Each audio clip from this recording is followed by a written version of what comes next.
Let me guess, still running the same 3 meta guns every single game? Feeling that tired of your loadouts? Good, it means it's time to break free and actually have some fun while dominating. I found 15 underrated guns that are actually good and way more fun. You won't believe what gun number 7 is really capable of. Let's start with Rytec. This isn't your normal quickscoper. The Rytec is a semi-auto sniper that hits like a freight train. Why? It's a guaranteed one-shot kill anywhere above the waist, plus it can fire again in half a second. It's built to lock down sightlines and absolutely clap anyone who peeks too confidently. It's not really built for fancy flicks. Rytec is more about pure stopping power. That crucial one-shot kill potential to the upper body is huge. Plus, being semi-auto means quick follow-ups if needed. Its ADS speed is painfully slow, mobility is poor, and reloads take ages. This isn't a run-and-gun weapon.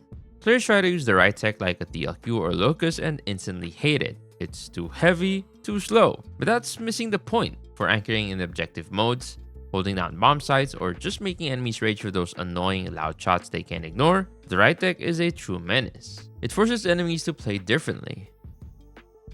But what if you need to absolutely erase someone who dares to push you up close with a gun most people have overlooked? This isn't your typical pump action. The R90 fires a brutal 2-shot burst with each trigger pull, instantly deleting anyone dumb enough to get close. We're talking one-click delete potential out to 18 meters for a shotgun. It doesn't do long gunfights, it ends them quickly. This shotgun rewards aggressive plays, and it's not for anyone slow to react. That 2-shot burst offers insane power up close, and its hipfire is surprisingly reliable for those panic moments. It's also got a decent fire rate for a shotgun of its type. Miss that burst and you're basically asking to get shot during the rechamber.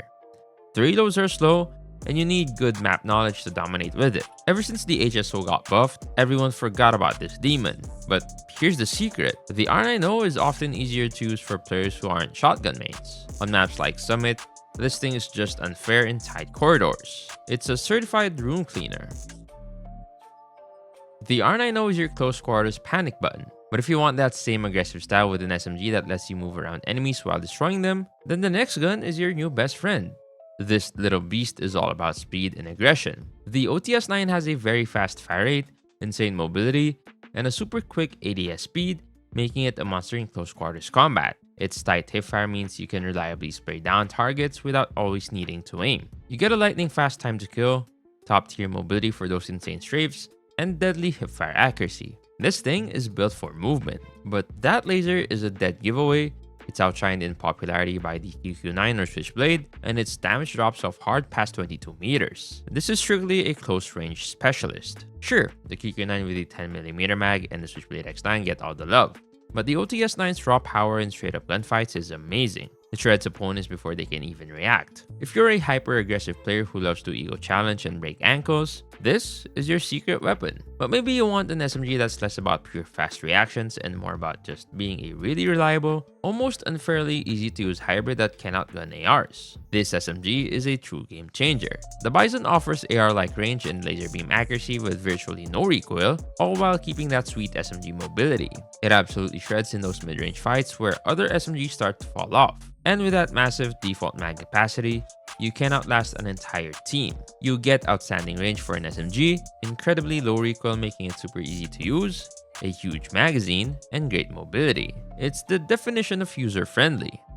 Honestly, it's tough to find major faults. If anything, it lacks that extreme close quarters of specialized SMGs, but it's still very competitive. The Bizon is so well-rounded that it doesn't scream specialist. Players often chase the gun that does one thing perfectly and miss this gem. It's genuinely one of the most versatile and reliable guns in COD Mobile. If you want a weapon that can handle almost any situation with ease, the PP19 is an overall great pick.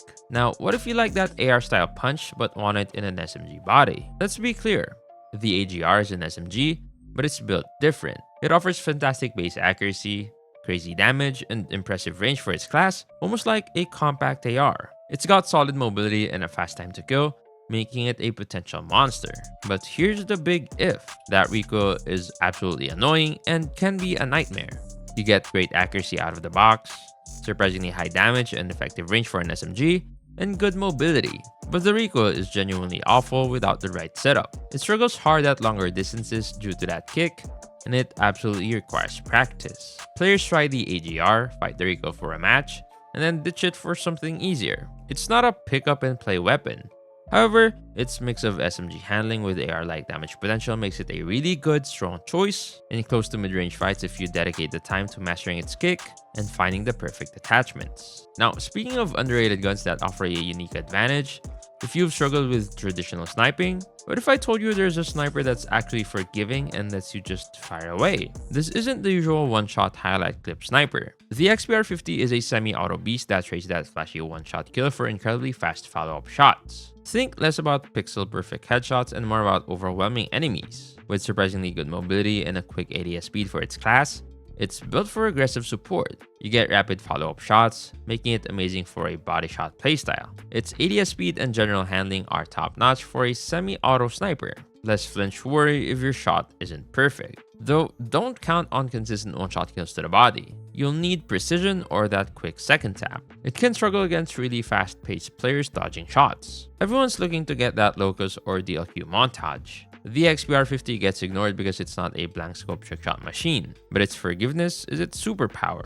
In objective modes like hardpoint, laying down constant, rapid sniper fire with this thing becomes incredibly annoying and effective for area denial. But what if you want to forget about the sniper role entirely and just become an LMG beamer capable of locking down entire lanes? Forget slow, clunky LMGs. The PKM is a different breed. This thing is a powerhouse, dishing top-tier damage and consistent free shot kills at ranges where ARs just feel like pellets. Yes, its ADS speed and mobility aren't that fast, but its strength? Surprisingly low recoil for its class, turning it into an absolute laser beam. With a default 100-round mag, you can lock down entire lanes. You get massive damage, incredible range, and that shockingly stable recoil. Plus, a huge magazine means less reloading, more suppressing. But it's definitely slow. ADS speed is a pain, mobility is poor, and it's not your go-to for aggressive pushes. People see LMG and instantly think camper or too slow. But for holding power positions or playing anchor, the PKM has a huge impact. In a world of jumpy SMGs, this gun reminds everyone that precise, overwhelming power still dominates, if you play smart. If holding lanes isn't your style, and you prefer a hard-hitting AR that's surprisingly mobile for a 3-tap weapon, then this next AR is calling your name. Not your typical slow, clunky 3-shot AR, the AM2 is different with surprisingly good mobility for its power class. We're talking handling closer to a much lighter AR. It still packs that heavy hitting 3-tap damage, but with a smooth recoil profile that makes landing shots much easier. You get that vital 3-shot kill with solid range, surprisingly low recoil for a high damage AR, and better mobility than most in its category. Its rate of fire is on the slower side, meaning a less forgiving time to kill if you miss. It's not built for frantic close quarters battles. The AM2 often gets buried under fast firing ARs. Players chase instant gratification and miss out on the AM2's precision.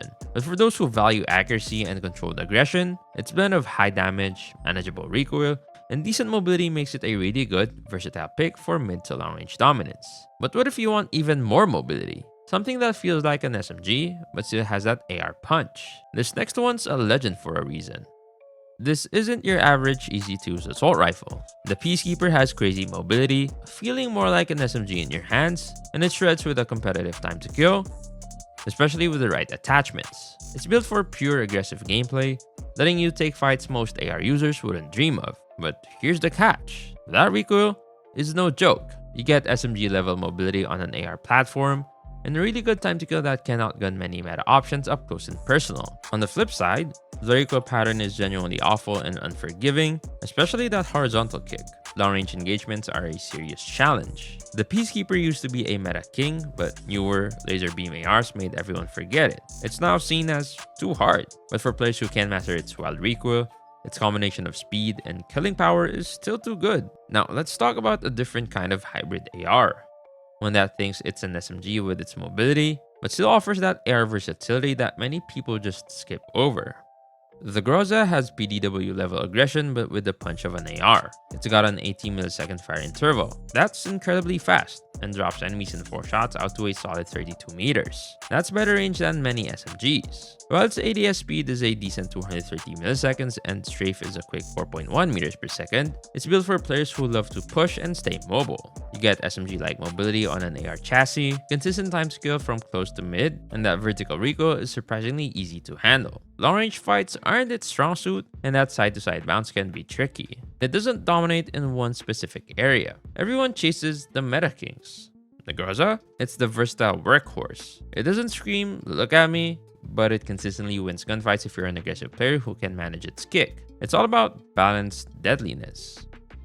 But sometimes you just need that old school reliable 3-tap power that many people think they can't control but are dead wrong. This legend needs no introduction. The AK-47 is one of COD Mobile's famous 3-tap assault rifles that has insane damage per shot. It offers a solid balance of range, surprisingly manageable recoil, and has one of the largest mag sizes in all 3 taps. It might not be the flashiest, but it's dependable. You get that consistent 3-shot kill potential, it excels at medium to long range engagements, and a generous headshot multiplier for people with better aim. While reliable, it's not a specialist. Its time to kill feels slower in super aggressive close quarter brawls compared to faster firing options. Many players are scared off by a gun with uncontrollable recoil, but the AK-47 is actually one of the easier 3-tap ARs to handle. In a meta obsessed with speed, it is often forgotten, but it still offers overall great performance for those who appreciate consistency. The AK-47 is proof that classics still slap, but this next one is for the sharpshooters. Think of the T63 as a high-skill, high-reward marksman rifle, blending the best of the SKS with a unique feel. Its strength lies in its fast fire rate for a semi-auto, pinpoint precision, and that crucial one-shot headshot capability at any range. If your aim is on point, this thing is deadly for picking off targets with surgical accuracy. You've got that rapid semi-auto fire, incredibly low recoil for easy follow-up shots, and the ultimate trump card, one-shot headshot potential across the map. It demands excellent aim tracking, and you'll get punished if you're caught out in super close quarters fights. The Type 63 doesn't make for flashy, no-brain spray and pray clips. It requires skill. But most players shy away because you need to consistently land those precise shots. But for those who can, it's a monster for locking down lanes and making enemies afraid to peek. If you want that AR that feels like an extension of your own hand, the M13 is your pick. This thing is all about smooth, effortless control, thanks to its extremely low recoil and high accuracy, paired with a fast fire rate. It might not have the highest damage per shot, but its pure consistency and solid mobility make it a reliable B machine in mid-range fights. You get an AR with virtually zero recoil, making it incredibly easy to stay on target. It has a fast fire rate, great accuracy, and good mobility with a snappy ADS speed. Its damage per bullet is lower, meaning its time to kill can feel less punchy against beefier ARs if you miss shots. It's not the best for extreme long-range fights. The M13 often gets pushed aside by ARs that have bigger damage numbers, but just like the PP19 Bizon, its strength is its versatility and ease of use. It's a forgiving, overall great weapon that lets you focus on your movement and positioning because hitting your shots is just so easy. This next one is a real dark horse. The BK-57 offers a crazy damage profile for an AR, combined with solid accuracy and a pretty smooth, manageable recoil, making it a reliable choice for mid-range engagements. It doesn't try to be flashy, it just quietly gets the job done by hitting hard. It has excellent range, great accuracy, and that easy to control recoil. Its fire rate is a bit slower, leading to a less forgiving time to kill if you're not landing your shots. And yeah, those default iron sights are kind of bad. You'll likely want an optic. The BK-57 never had that peak meta moment, so it often gets forgotten next to giants like the Kilo or Krig. But don't let that fool you. It's a highly effective and consistent AR. Because its time to kill relies on accuracy over straight up speed, it truly punishes opponents when you're locked in. Now, for our final underrated gun, what if you want an SMG that throws control out the window? The GKS is a bit of a wild one. This compact SMG offers a fast time to kill and fantastic mobility, making it a beast if you love an ultra-aggressive, in-your-face playstyle. It's designed to get in close and end fights quickly. But be warned, this thing kicks. You get a very competitive time to kill up close, excellent mobility for dodging and weaving, and it definitely rewards hyper-aggressive plays. That recoil can be an absolute nightmare to control. It's strictly a close-range weapon, and its default mag size is small, demanding accuracy. Most players try to get frustrated by the recoil and immediately drop it for easier SMGs like the CODM or Switchblade. It's not a forgiving weapon. However, for players who can genuinely master that damn recoil and leverage its speed, it's surprisingly good for overwhelming unsuspecting enemies. It's a high-skill, high-reward SMG for those who live life on the edge. And with this gunsmith build, even a wild beast like the GKS can be somewhat controlled, helping you avoid whiffing those crucial shots. But speaking of mistakes, if you're really serious about climbing the ranks and want to make sure you're not making those basic errors that get you sent back to the respawn screen over and over, then you absolutely need to watch this video right here.